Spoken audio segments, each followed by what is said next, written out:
Welcome to From the Porch. I am honored today to be here with Miss Candice Adams in Hempstead, Texas. And we are kind of a little bit off the porch to have more room. But I am Shannon Birkelback, and I just want you to get to meet your neighbors. And one of the reasons I really brought her in is we have been getting to know each other a little bit because we've been running campaigns, and we both made the runoff, which is May 26th. Write that on your calendar. And she is running for Justice of the Peace in Precinct 1, which is over here towards Hempstead area. And I just wanted you to get to know her, and you're going to get to know the other opponent too, and get to make better decisions about who you want, helping you out in your county. And we'll talk a little bit about maybe even, what happens in the Justice of the Peace. But for now, I kind of wanted you just to get to know her and how she got to be here. So kind of maybe tell us how long you've been in Hempstead. So I've grown up in Hempstead, moved here when I was about 4 years old. My mom and dad moved from Houston about 1985, and they raised their family out here. I'm an only child, and I went through Hempstead ISD my whole life, graduated in 99, met my husband there in high school, and then I went to Sam Houston State University, and then we moved back. We got married in 2003, and then moved back to Hempstead and started raising our own family. And then I went to work for Waller County in 2008 and spent the first 8.5 to 9 years in the county clerk's office, where I was a civil and probate clerk. And I just really kind of fell in love with serving the local community, with serving my neighbors and friends, and fell in love with the court system, with the local court system. And after doing that for about 9 years, I had an opportunity to go be the chief clerk at JP1, working for Judge Karish. And so that's what I've been doing ever since then. And that was like 2017. Okay. Yeah. And I know there's a lot to the JP court. They do a lot of different things. You can do Yes. traffic kind of Yeah. tickets and things, but there can be a lot of, what are some other different things they do?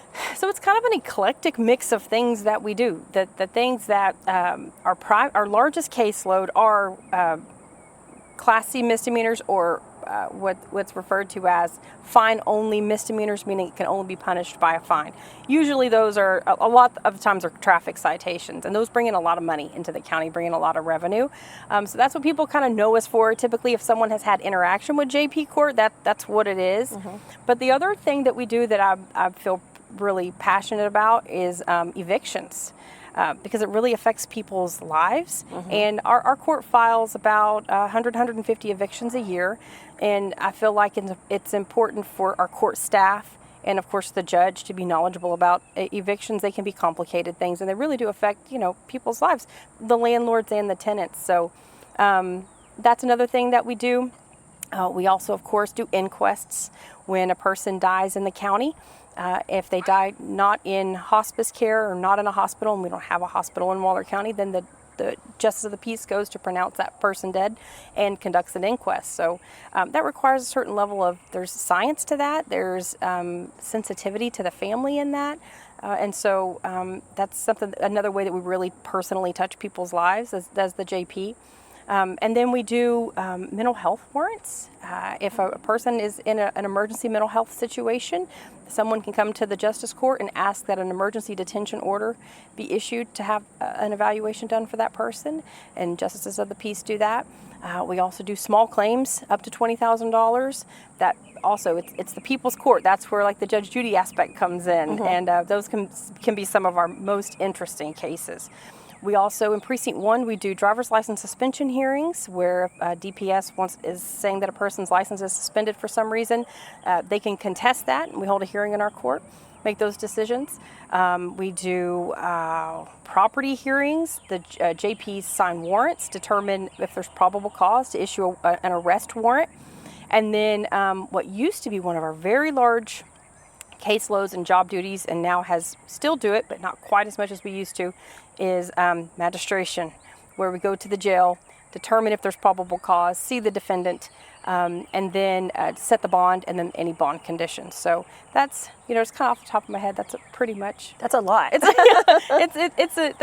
like I say, it's an eclectic group of things that you do, and it can take a lot of interactions with those cases repeatedly until you can see a different array of scenarios and how to apply procedure and law to each individual scenario. So, yeah. There's a lot. And you said you really are enjoying learning the different pieces of the law. I do. I love it. I love learning the law. I love being able to apply the law. One of my favorite things since I've started working county government, particularly in the legal system since in 2008, is I love when a person comes to our court and they have a problem and they don't know how to solve it. And they can't shop around. They have one place to seek that relief, and it's within our court. And so I love to be able to meet people, their need there, and to be able to help them out. It's very fulfilling.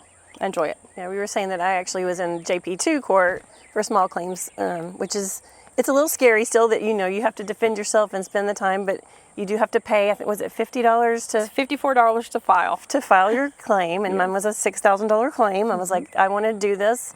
It may be hard, I may lose, but I'm going to stand up for what's right.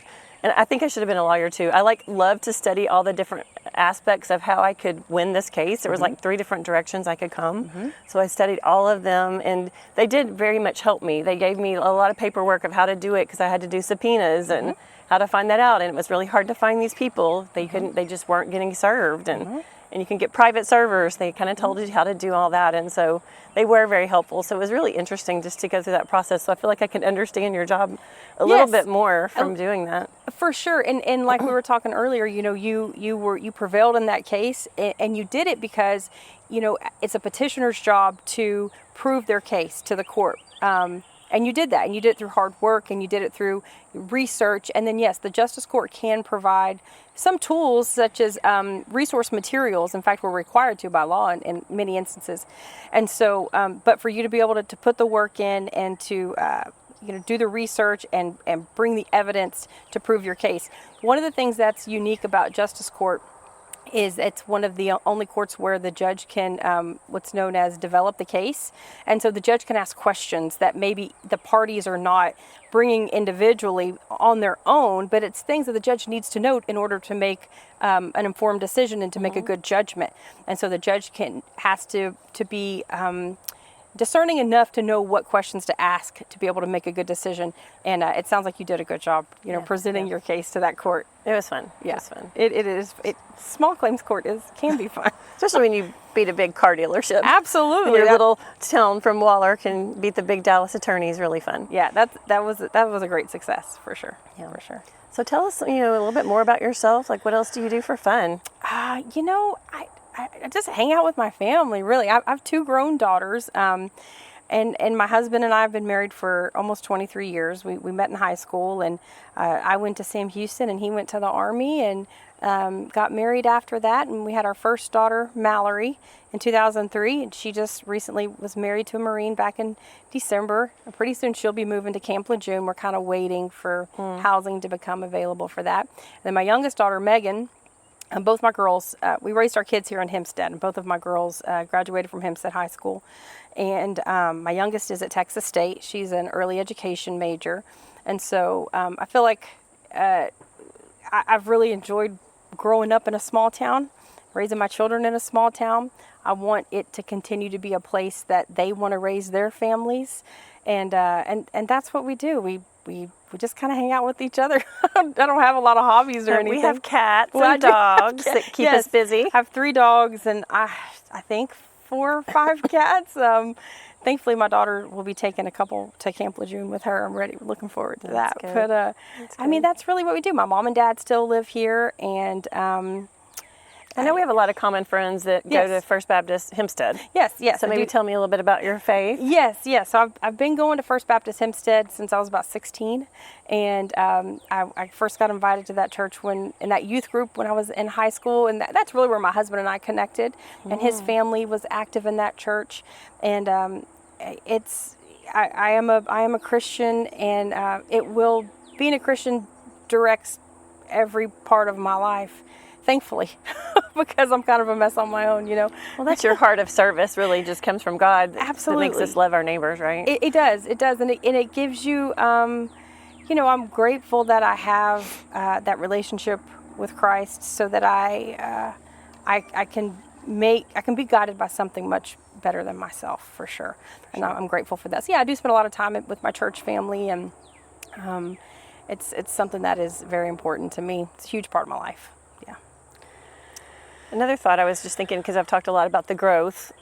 You haven't felt it maybe quite as much in Hempstead. Not as much, but it's on its way. But it's on its way. So Yeah. what do you think with the JP course? Like, what is that going to mean? We have already grown, like our caseload has increased. In fact, Judge Woolley just sent us some numbers this past week because it's budget time. We're all working on our budgets. So I've been in those meetings. Yes. We're working on our budgets. So just in the past year, our caseload has increased by 67%. And we had run some numbers last year that it would increase by 50 to 75%. So it sounds like, we're right on par. I know for sure for our court, we need more space. We need a better building. Our needs are going to increase as the population we serve increases. I think that it is important to stay ahead of that to a degree, to be able to meet the needs of people, to have a place to serve them, a good working place to serve them. Our needs for staff has increased. Our needs for training has increased. The growth is coming this way. I'm not really sure how we're going to respond to it here in Precinct 1. Do you think you're going to be able to get enough good employees? Because the training and the level of things they need to learn, do you feel like you're going to have enough pool of people?